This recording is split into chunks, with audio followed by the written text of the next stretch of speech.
Hi again then guys, and so we've got another drag spec tune for Gran Turismo 6 for you today, and this time it's for a relatively underused car, the Audi Nuvolari Quattro concept.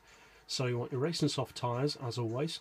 For suspension we've increased the ride height to 100 front and rear, springs to 8 on the front, 550 on the back. For compression you want 4 on the front, 1 on the back, and 4 on both for extension. Anti-roll as high as possible. Camber and toe neutral. For the gearbox, you want an auto setting of 230 for this one. Then for first gear, we've put that down to 3.8. Then second, third, fourth and fifth all the way to the left, with sixth on 0.850 and a final drive of 2.7. For the diff, we've got the highest initial torque, highest acceleration and lowest braking. Torque split of 40-60 on this one. All the power upgrades of course, and I will be using NOS on this run. And obviously you want the full weight loss package. Traction control is of course turned off, and as with most of my drag tunes, I will be running an auto box. Now I always put these up against vehicles which are superior to show how they can perform in real drag situations. And we're putting it up against a car which I've put some of my other tunes up against. One of the fastest cars in the game, also one of the most popular fast cars in the game, the Alfa Romeo Tz3, which has over 200 horsepower more than this car, weighs around the same, so a huge advantage in power and torque for the Alfa Romeo. Both cars are using, of course, racing soft tyres, auto boxes and NOS. So let's see how they compare.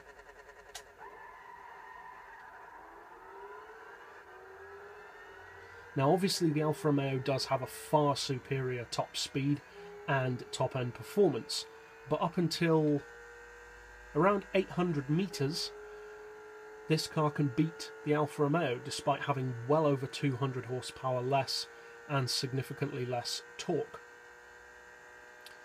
And surprisingly for a vehicle of its size, this is quite light.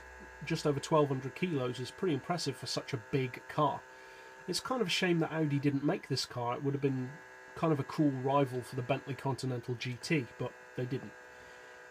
So, in terms of competitiveness, or when I'd recommend using it, this car is more competitive against cars like the Mercedes SLS AMG, the Skyline, the Mercedes SL65, potentially the SLR, vehicles like that, which, I mean, obviously when you put it up against a Tz3, it's pretty much anything is going to lose top end to a Tz3, apart from perhaps a Huayra or a Veyron or maybe a Nismo. But off the line, which is the primary great thing about this car, it is extremely fast, as you saw, and for its power, which is sub 1000 horsepower, it is a very competitive machine. There are not many vehicles with less than 1000 horsepower that could beat this car up to around the 1000 to 2000 metre drag, and anything lower than that it's even more competitive. And like I said, it's an underappreciated car. It's pretty expensive, it's 1.2 million, but not many people use it, so it's a pretty cool alternative to the more mainstream models. Now as always, there are far too many specs to list out, so I'll put those in the video description below if you do want to check out the car's exact times. But for a few highlights, it does 0 to 60 in 1.3 seconds, 0 to 100 in a crazy 2.8 seconds, it hits 200 miles per hour in just over 10 seconds, 280 miles per hour in less than 30 seconds, which is seriously quick for the power. It does the quarter mile in a seriously fast 7.8 seconds, which is one of the quicker vehicles that I've done in this drag tuning series. It does the standing mile in less than 20 seconds, which again is seriously fast, especially for its power. And it will cover 6 miles in less than a minute and a half, which that's kind of hard to reference, but it's pretty quick.